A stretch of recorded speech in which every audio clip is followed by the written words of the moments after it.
Hi friends, welcome to my YouTube channel Sanjay academy. कैसे हो आप सभी लोग। आज हम लोग ईवीएस का जो हमारा फर्स्ट है प्रैक्टिस सेट, इसको करने वाले हैं। मोस्ट इम्पोर्टेंट क्वेश्चन है। एक तो हमने मैराथन क्लास की थी, अब हम लोग इसके प्रैक्टिस सेट की शुरुआत करने वाले हैं। जल्दी से जल्दी पर डे एक प्रैक्टिस सेट करेंगे, करते रहिए। बिल्कुल रियल क्वेश्चन है, जो ट्रेंडिंग में चल रहे हैं, लेटेस्ट क्वेश्चन है, वो क्वेश्चन है। चलिए, आपका हम टाइम नहीं वेस्ट करेंगे, अपनी क्लास को स्टार्ट करते हैं। अपना स्कोर भी साथ साथ में करते चलें, और क्वेश्चन के साथ में क्वेश्चन की एक्सप्लेनेशन है, वो बहुत ज़्यादा इम्पोर्टेंट है। देखिए, क्वेश्चन नंबर फर्स्ट क्या कहता है। स्मिता अपने शिक्षार्थियों को कार्य से संबंधित लैंगिक विषमता और रूढ़िवादी छवियों के प्रति संवेदनशील करना चाहती है। स्मिता को निम्नलिखित में से अपनी कक्षा में क्या करना चाहिए। स्मिता है वो ये कहती है कि जो मेरी क्लासरूम है, वो अपने बच्चों को जो है, जो हमारी रूढ़िवादी विचार हैं, जो हमारे लैंगिक विषमता है, असमानता है, इसको वो इसके प्रति बच्चों को सचेत करना चाहते हैं। तो उसको क्या करना चाहिए। जैसे खाना बनाने का काम औरतें करेंगी, घर के भीतर का काम लड़कियां ही करेंगी, औरतें ही करेंगी, घर के बाहर का काम मर्द करेंगे, मर्द के दर्द नहीं होता है, मजबूत होते हैं, इस प्रकार की वगैरह वगैरह फला फला बातें जो होती हैं, ये कैसी होती हैं, जो रूढ़िवादी विचारों को सूचित कर देते। तो इसको हमको अपोजिट करना है। ठीक है, एक ट्रेडिशनल रोल है, उससे हमें डिफरेंट रोल में दिखाना है। तो इसके लिए आप क्या करें, विभिन्न प्रकार के कार्यों के फ्लैश कार्ड दिखाएं। केवल लड़कों से प्रतिदिन कक्षा को साफ करने के लिए कहें। अगर लड़कों को आप ज़्यादा दबा सता रहे हैं, तो वो भी लैंगिक विषमता का ही उदाहरण है, तो ये भी नहीं करेंगे। एक छात्र की माँ को कक्षा में आमंत्रित करें जो ऑटो चालक है। ये बात बहुत बढ़िया रहेगी, क्योंकि जो ऑटो चालक कौन होते हैं, ड्राइवर का रोल कौन होता है। वैसे भाई ट्रेडिशनल में हम देखें, पारंपरिक रूप से ड्राइवर मेल होते हैं। ठीक है, हम फीमेल ड्राइवर को बुलाएंगे तो बच्चे ये सोचेंगे कि अच्छा, फीमेल भी ड्राइवर बन सकती हैं। तो इससे बच्चे सबसे ज़्यादा जो है रूढ़िवादी जो विचार हैं, उनके प्रति जो है वो कम होंगे, और नए विचार उनमें डेवलप होंगे, और लैंगिक समानता आएगी। Male is equal to female, इतनी बात ध्यान में रखना कि दोनों समान है, सभी सब के काम कर सकते हैं। एक पुरुष जो है, मेल है, वो बहुत अच्छा एक बावर्ची बन सकता है, खाना बनाने वाला रसोइया बन सकता है। तो C is our right option.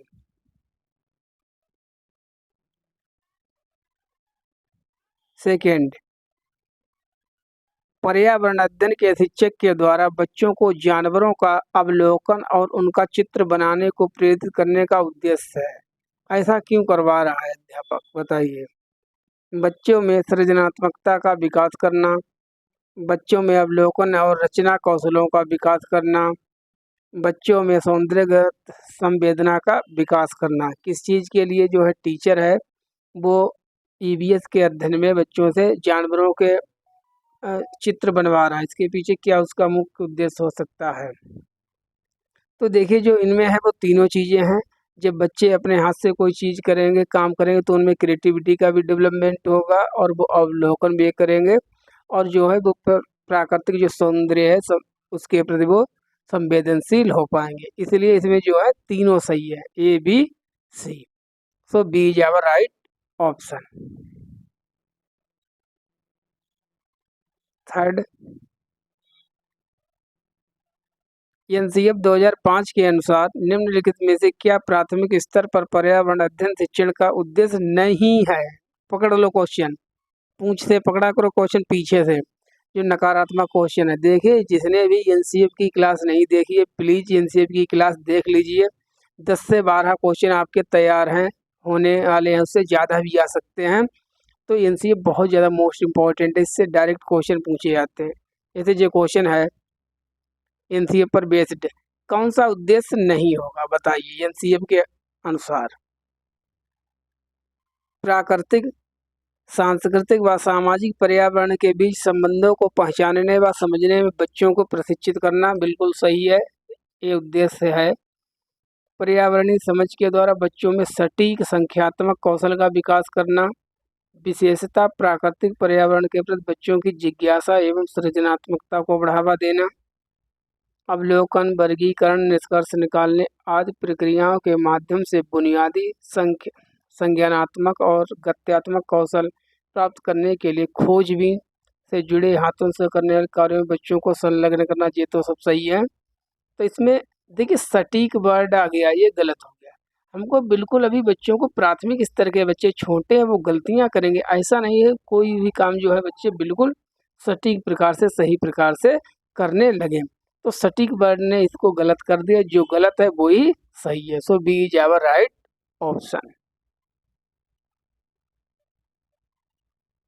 Question number 4, पर्यावरण अध्ययन कक्षाओं 3rd से 5th, क्लास 3rd से लेके क्लास 5th तक के लिए एक विशेष विषय, एक विषय क्षेत्र है जो संकलित करता है। बताइए इसमें क्या क्या आता है। पर्यावरण अध्ययन में ईवीएस में क्या क्या आता है, आपको ये बताना है।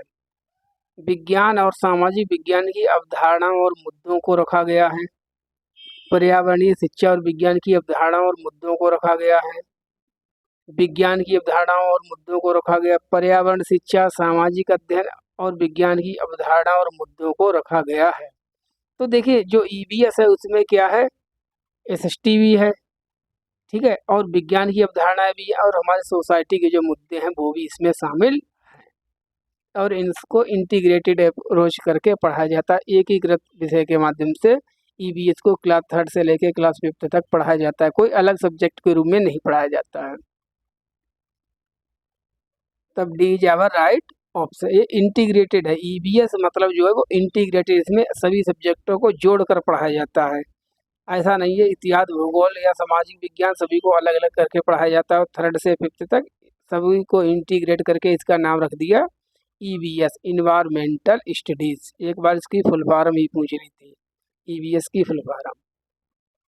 क्वेश्चन नंबर 5, पर्यावरण अध्ययन में संकल्पनाओं मतलब कॉन्सेप्ट्स और मुद्दों को विज्ञान और सामाजिक विज्ञान विषय के रूप में नहीं रखा गया है। अब आ गया, फिर नहीं वाला आ गया। क्यों नहीं रखा गया है, क्यों, क्वेश्चन मार्क। बताइए। इस आयु वर्ग के बच्चे अपनी परिवेश को समग्र रूप में देखते हैं, मतलब होलिस्टिक। यह शिक्षण अधिगम की एक अच्छी युक्ति है। ये पाठ्यक्रम के भार को कम करने के लिए है।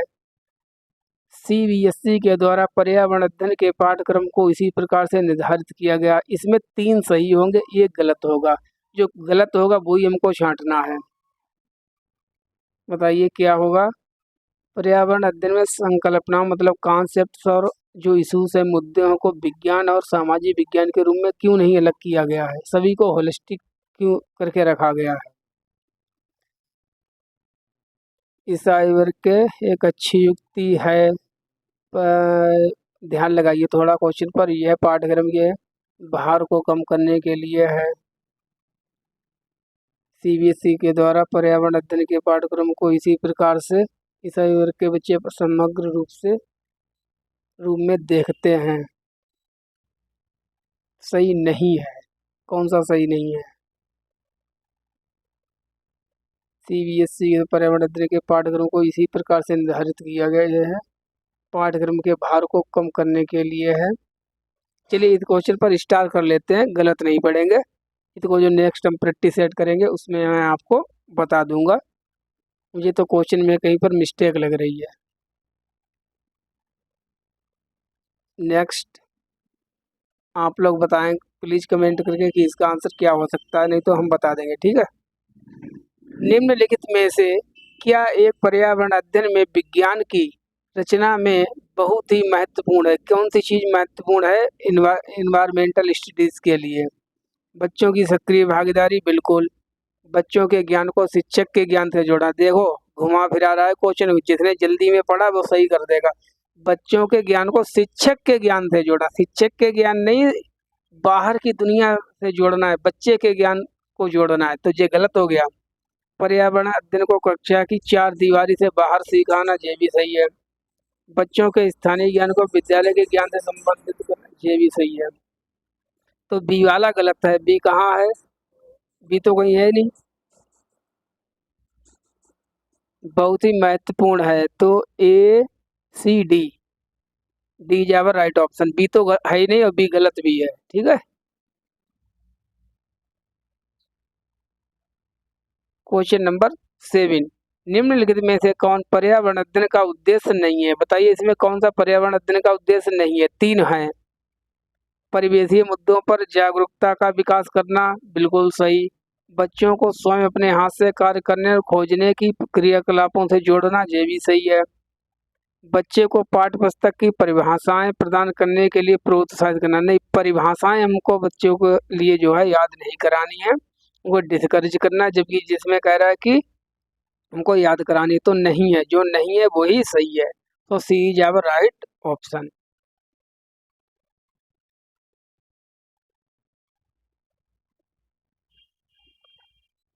स्थानों, दूरियों और दिशाओं की सापेक्ष स्थिति को समझने की क्षमता, बताइए इसको क्या कहते हैं?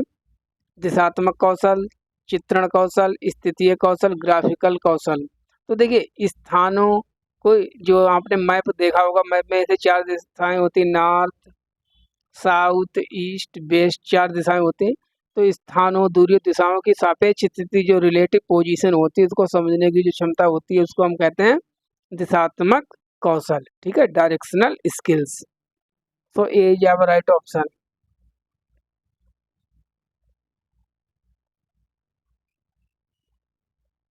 Question number 9।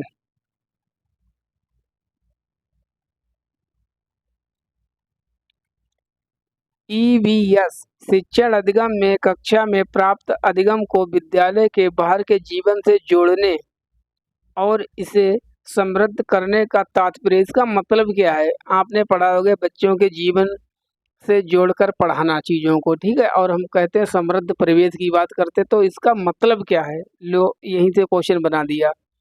पाठ्य पुस्तकों से बाहर जाना, वैश्विक पर्यावरणीय मुद्दों और चिंताओं को पाठ्य पुस्तकों से लिंक करना, पूर्ण विद्यालय दृष्टिकोण, पाठचर्या से बाहर जाना, पाठ्य पुस्तकों से बाहर जाना। देखिए विद्यालय के बाहर के जीवन से जोड़ने का मतलब है कि जो go beyond the just text books, जो किताबों में पढ़ाया जा रहा है, उससे बाहर आप बच्चे को रियल लाइफ से कनेक्ट करके बताइए। ऐसा तो नहीं है आप बच्चे को इन्वायरमेंट पर ज्ञान दिए जा रहे हैं और बच्चा जो है अपने घर पर उस चीज़ को समझ नहीं पा रहा है कि जो हम पानी पीते हैं, पानी को हमको किस प्रकार से सेव करना चाहिए, ये एक पर्यावरणीय मुद्दा है।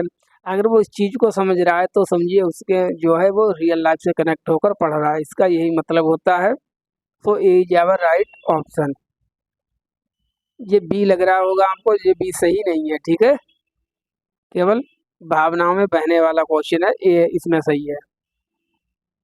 देखिए किस प्रकार का क्वेश्चन आ गया, लगा दो। महिलाएं पुरुषों की तुलना में कमज़ोर हैं। हम ऐसी बात कर रहे हैं कि जो महिलाएं वो कमज़ोर हैं, यह एक है मिथक, वैज्ञानिक तथ्य, रूढ़िबद्ध धारणा, अंधविश्वास। आप लोग कंफ्यूज होंगे दो में, आई थिंक मिथक और रूढ़िबद्ध धारणा। तो ये रूढ़िबद्ध धारणा सीधी सी बात है, जो हमारी ट्रेडिशनल व्यूज है, जो पुराने विचार हैं, उनको ये सूचित कर रही है, ऐसा जबकि नहीं है। Male is equal to female, so C is our right option. Question number 11।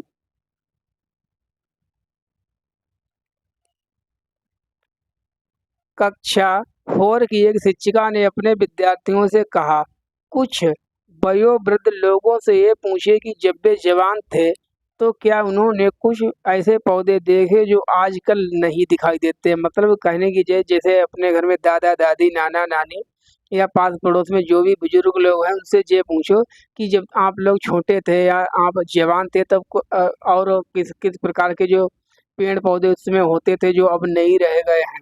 तो इसके पीछे उद्देश्य क्या है, ठीक है। उपरोक्त प्रश्न के पूछे जाने पर निम्नलिखित में से किस कौशल के आकलन की संभावना नहीं है?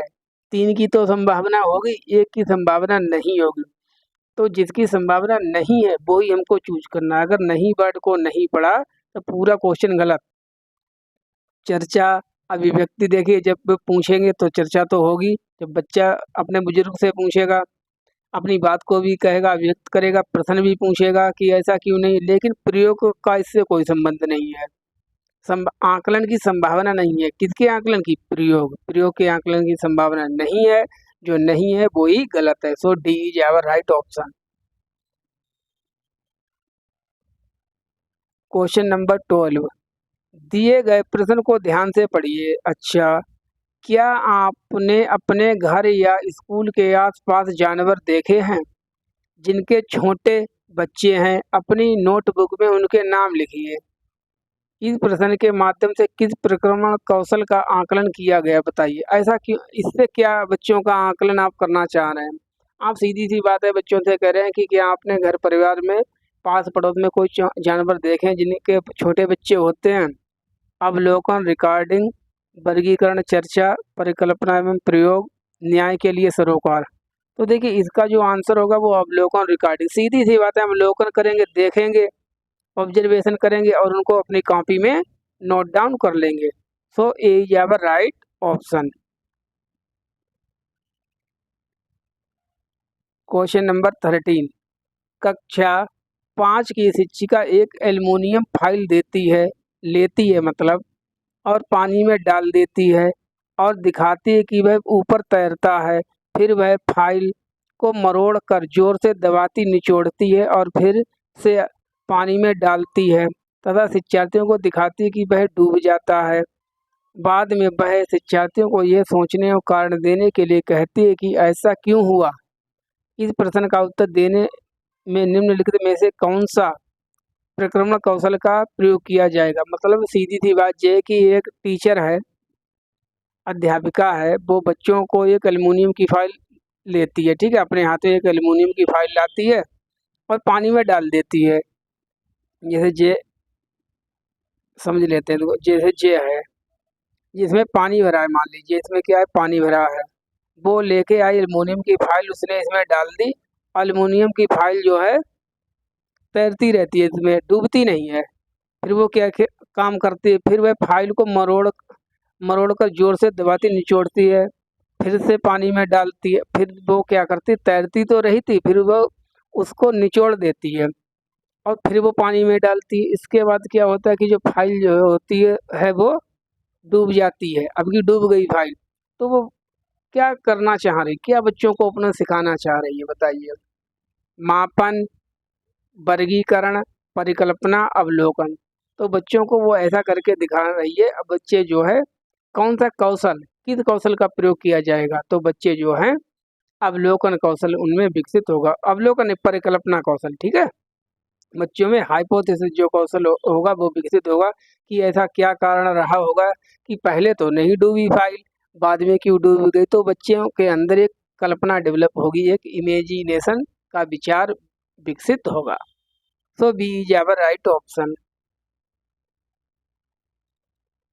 क्वेश्चन नंबर 14, एनसीईआरटी की पर्यावरण अध्ययन की कक्षा 5 की पाठ्य पुस्तक में सुनीता अंतरिक्ष में शीर्षक पाठ स्पेसशिप में अंतरिक्ष यात्री सुनीता विलियम्स के अनुभवों का वर्णन करता है। इसे शामिल करने का के क्या कारण हो सकते हैं? बताए क्यों शामिल किया गया इस पाठ को सुनीता अंतरिक्ष में? इसको शामिल करने का कारण क्या है? शीर्षक है सुनीता अंतरिक्ष में, इसके पीछे तर्क बताइए। यह घटना अंतरिक्ष यात्रियों की जिंदगी में झांकने का मतलब होता है, जानने का अवसर देती है। बिल्कुल सही बात है। यह घटना स्पेसशिप में भौतिक स्थितियों का वर्णन करती है, ये भी सही है। यह घटना स्त्री पुरुष जेंडर रूढ़िवादिता को चुनौती देती है, बिल्कुल चुनौती देती है, क्योंकि अभी तक धारणा क्या बनी थी कि जो अंतरिक्ष यात्री होते हैं वो मेल होते हैं, लेकिन सुनीता विलियम्स तो फीमेल है, तो ये इसको भी चुनौती दे रही है, तो थर्ड भी सही है।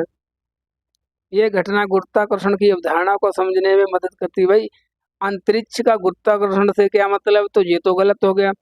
अब थर्ड तो बिल्कुल 100% सही है। कहाँ कहाँ थर्ड है ये देख लो, यहाँ है, यहाँ है, तो या तो बी होगा या सी होगा, ए और डी तो होगा नहीं। और पढ़ लेते हैं हम। हाँ, फोर्थ वाला गलत हो जाएगा कि गुरुत्वाकर्षण से इसको हमको समझने में कोई भी मदद नहीं मिलती, तो जो फोर्थ है वो तो गलत है। तब कौन सा है बच्चे? तो बच्चा first, second, third. So B is our right option. पर्यावरण अध्ययन के शिक्षण में से उन प्रक्रिया पर आधारित कौशलों को बढ़ावा दिया जाना चाहिए जो पूछताछ आधारित प्रत्यक्ष अनुभवों के केंद्र बिंदु हैं। ठीक है। पूछताछ आधारित प्रत्यक्ष अनुभवों के केंद्र बिंदु हैं। निम्नलिखित में से कौन सा एक ऐसा कौशल नहीं है? 3 होंगे, एक नहीं होगा। कौन सा नहीं होगा? पूर्वानुमान, निर्धारण, निष्कर्ष निकालना, अवलोकन। देखिए, जो बच्चे होते हैं वो प्रक्रिया आधारित का मतलब है प्रोसेस सेंटर्ड। जैसे हम कोई काम कर रहे हैं तो उसके सीखने की जो प्रक्रिया है उसमें हमको किस चीज़ पर फोकस रखना चाहिए, एक चीज़ पर फोकस नहीं रखना चाहिए। उसको क्या कहते हैं? उसको हम कहते हैं निर्धारण करना। आप किसी चीज़ का निर्धारण नहीं करेंगे, क्या है, आप उससे कल्पना करेंगे, ठीक है, प्रिडिक्शन करेंगे, निष्कर्ष निकालेंगे कि इसका मतलब क्या हो सकता है, अवलोकन करेंगे, ऑब्जर्वेशन करेंगे, देखेंगे, लेकिन निर्धारण करना जो है वो कौशल नहीं है, और जो नहीं है वो ही सही है। So B is our right option. अब जैसे नहीं को अगर नहीं पढ़ा, ठीक है, हमने कहा अच्छा ऐसा कौन सा कौशल है, जल्दी में देखा, आप निष्कर्ष निकालना, थर्ड कर दिया सही, तो वो गलत हो जाएगा। इसमें बी सही है। अब बताइए, इसकी फलफार्म एक बार पूछ ले गए थे। ईवीएस संक्षेपण अर्थ में प्रयुक्त होता है environmental skills, environmental science, environmental sources, environmental studies. तो सीधी सी बात है, ईवीएस का मतलब है environmental studies. D is our right option. जिसे ना पता है वो नोट डाउन कर ले या याद कर ले।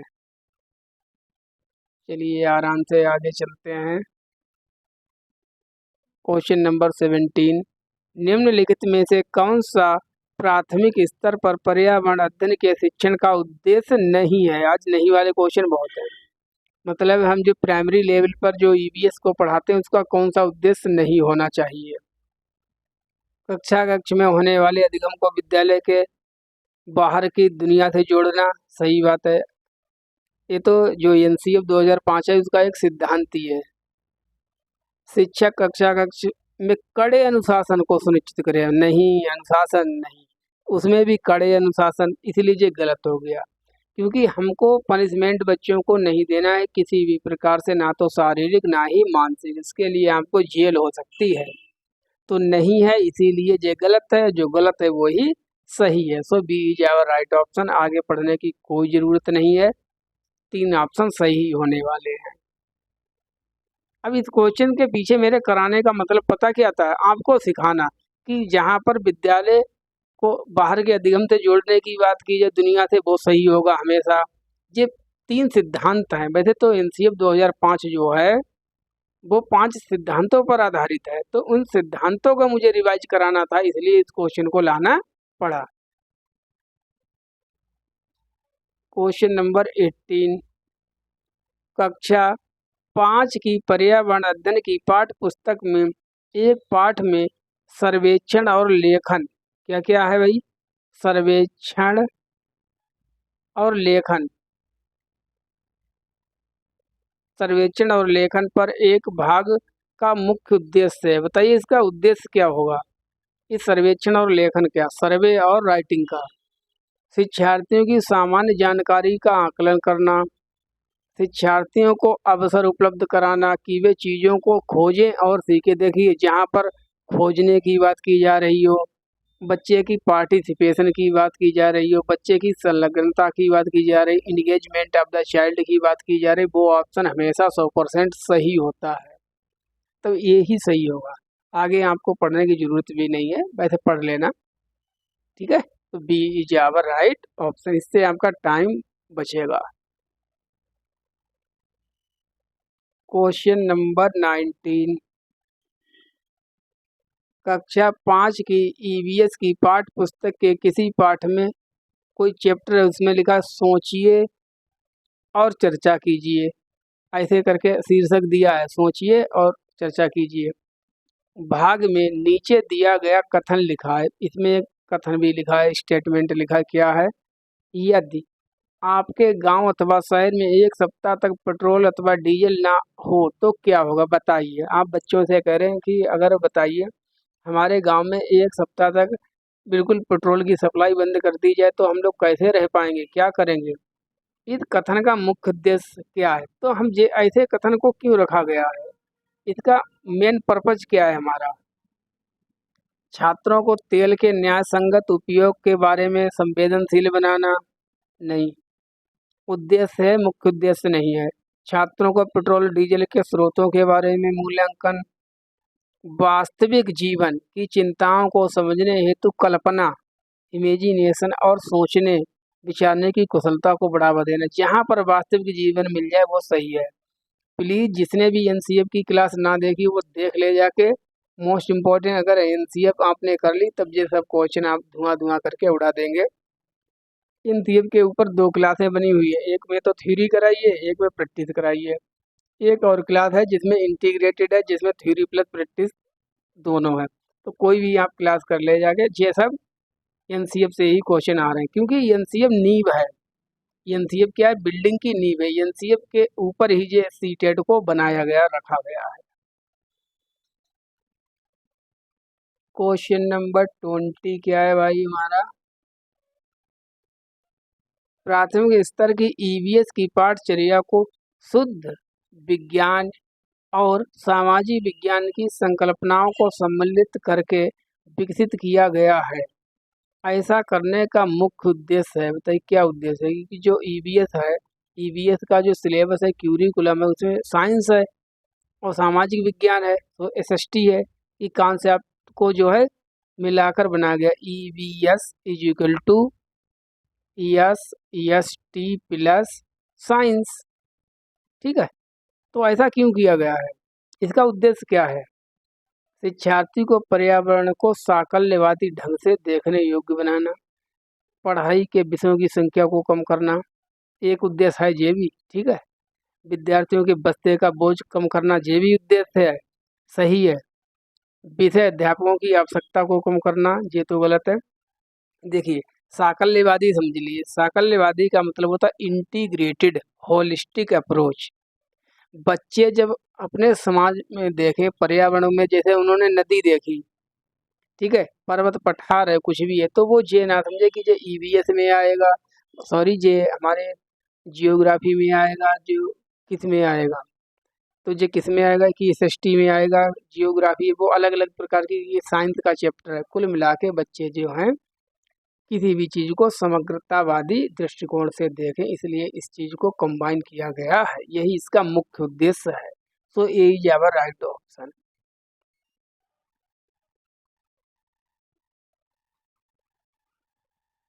सामाजिक विज्ञान के संदर्भ में पर्यावरण अध्ययन पढ़ने का निम्नलिखित में से कौन सा उद्देश्य नहीं है? बताइए, नहीं है।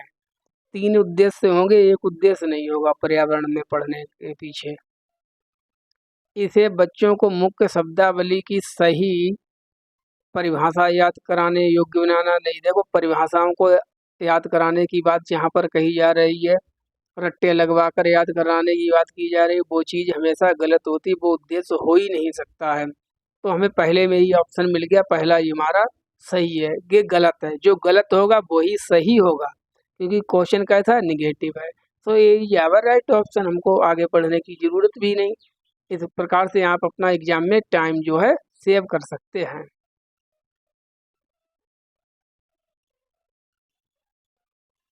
देखिए क्वेश्चन कितना अच्छा है। को छोड़कर बच्चे के विकास को आकार देने वाले वातावरणीय कारकों में निम्नलिखित शामिल है। ये निगेटिव क्वेश्चन है कि पॉजिटिव? ये नकारात्मक क्वेश्चन। को छोड़कर, केवल, मात्र, एक ही, सर्वाधिक, अनुचित, इस प्रकार के अगर शब्द कहीं पर बोले जाएं तो वो निगेटिव क्वेश्चन होता है, उसका आंसर भी हमको निगेटिव ही देना है। शिक्षा की गुणवत्ता हमारे वातावरण विकास को प्रभावित करती है, बिल्कुल करती है। पौष्टिकता की गुणवत्ता मतलब हम कितना अच्छे प्रकार से खा पी रहे हैं, वो भी हमारे विकास को प्रभावित करती है। संस्कृति तो हमारे विकास को प्रभावित करती है, संस्कृति और आनुवांशिकता दोनों की इंटरेक्शन। शारीरिक गठन जो है को छोड़कर, अब ऐसे बनाओ, शारीरिक गठन को छोड़कर बच्चे के विकास को आकार देने वाले वातावरणीय कारकों में जैसा सभी शामिल है। शारीरिक गठन जो है, किसी का फिजिकल स्ट्रक्चर कैसा है, इस पर जो है विकास शामिल नहीं करता है, विकास प्रभावित नहीं करता है। तो किसको छोड़कर? शारीरिक गठन को छोड़कर, तो सी वाला इसमें सही है। क्वेश्चन नंबर 23, वायु हर जगह है एक एक्टिविटी है। प्रकरण पर पढ़ाते समय एक शिक्षक विद्यार्थियों से निम्नलिखित प्रश्न पूछता है। जो टीचर है बच्चों में विकसित करना चाह रहा है कि जो वायु है वो सभी जगह है, एयर इज फाउंड एवरीवेयर। तो कुछ क्वेश्चन पूछता है, कौन कौन से? क्या मृदा में वायु है, बच्चों से पूछ रहा है। क्या पानी के अंदर वायु है? क्या हमारे शरीर में वायु है? क्या हमारी हड्डियों में वायु है? शिक्षक निम्नलिखित में से कौन सा कौशल विकसित करने का प्रयास कर रहा है? जी ऐसे क्वेश्चन क्यों पूछ रहा है वो, इसके पीछे उसका उद्देश्य क्या है? अरे सीधी सी बात है, इसके पीछे उसका उद्देश्य है बच्चों के चिंतन कौशल को विकसित करना, उनकी थिंकिंग को डेवलप करना। तो B is our right option. Question number 24, निम्नलिखित में से कौन सा प्राथमिक विद्यालय में पर्यावरण अध्ययन कराने का उद्देश्य निरूपित करता है? मतलब इसमें कौन सा उद्देश्य है? ये सकारात्मक क्वेश्चन है, पॉजिटिव क्वेश्चन है। 3 गलत होंगे, एक सही होगा। जो सही होगा उसको हमको छांटना है। अपने ज्ञान का विस्तार करने के लिए बच्चों को सूचना देना कि उन्हें कौन सी पुस्तकें पढ़नी चाहिए, क्या केवल यही उद्देश्य है? विद्यालय में बच्चों के अनुभवों को बाहरी दुनिया से जोड़ना। देखिए कब बिल्कुल डायरेक्ट क्वेश्चन मिल जा रहे, जहाँ पर भी बाहरी दुनिया से जोड़ने की बात की जा रही उसको टिक कर दो, वही सही होगा। तो B is our right option. इसी प्रकार से आराम से करेंगे। Question number 25, the approach in teaching learning of EVS that uses both conceptual and process approach is.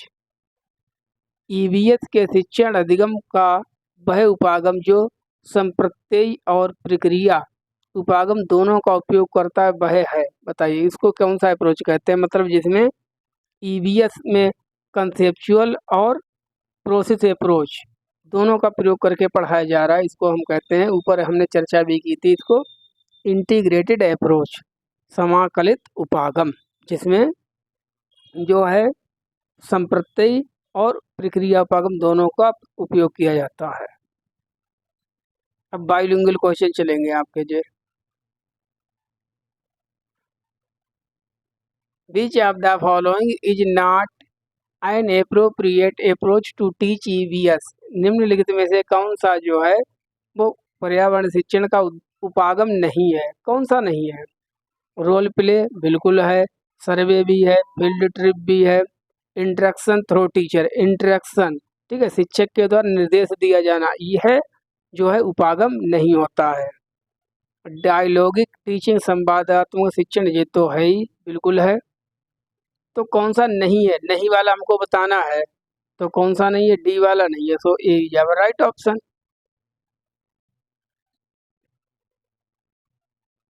नहीं वाले क्वेश्चन बहुत हिसाब से पढ़ना अच्छे से। Which of the following is the indicator for assessment in EVS related to affective domain. Affective का मतलब होता है भावनात्मक domain.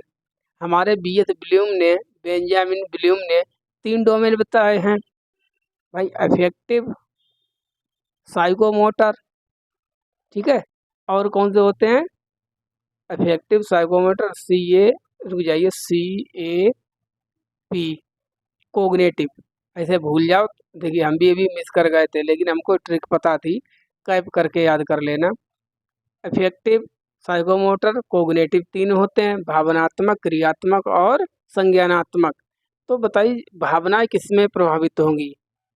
Observation, discussion, sharing and working together. जब हम साथ साथ काम करेंगे, सीखेंगे, तो हमारी जो भावनाएं होंगी वो प्रभावित होंगी, तो इसको हम अफेक्टिव डोमेन के अंतर्गत रखेंगे। सो C is our right option. ज़्यादा स्पीड तो नहीं है, ठीक है, स्पीड ज़्यादा नहीं है, आराम से इसी प्रकार से करेंगे। पेपर में खूब ज़्यादा स्पीड से करना, लेकिन इतनी भी स्पीड में निकाला कि समझ में ही ना क्वेश्चन आए। चलिए, which of the following process describe the nature of assessment. बताइए जो असेसमेंट है, आकलन है, वो किस प्रकार का होना चाहिए, इसकी प्रकृति कैसी होनी चाहिए? Interactive, constructive, evaluation, summative. देखिए समेटिव नहीं होगा, इसकी जो एनईपी 2020 है उसने इसको हतोत्साहित किया है, मना किया है समग्र मूल्यांकन के लिए। तो सी तो होगा नहीं, सी कहाँ कहाँ है, यहाँ है, यहाँ है, यहाँ है, तो तीनों गलत हो गए, डी बचा। तो ऐसे बहुत से क्वेश्चन जो हैं उनको हम ऑप्शन एलिमिनेशन के भी द्वारा कर सकते हैं। अब जैसे एग्जाम में अगर मैं बैठा होता तब मैं देखता समेटिव योगात्मक मूल्यांकन की बात की जा रही, इसको नहीं करना, तो सी वाला नहीं होगा। यहाँ नहीं है, यहाँ सी है, यहाँ सी है, यहाँ सी है, तो कौन सा होगा, डी होगा।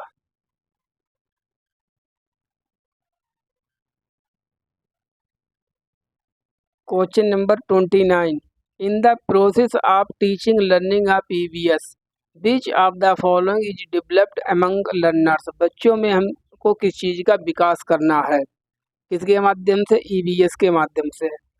गुड मेमोरी, अच्छी याददाश्त, रिकॉग्निशन, पहचानना, tendency, by learning by doing, स्वयं करके सीखने की प्रवृत्ति, क्रेमिंग, रटना। नहीं, तो हमको सीधी सी बात है, पहचान लिया होगा, लर्निंग बाय डूइंग, करके सीखना, इसको हमको विकसित करना है। So C is our right option. Last question करते हैं।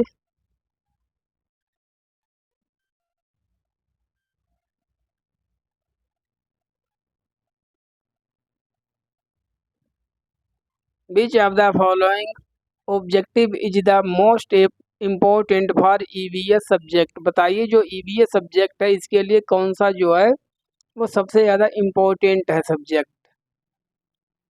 Development of understanding of subject concept, केवल सब्जेक्ट की कॉन्सेप्ट को समझना।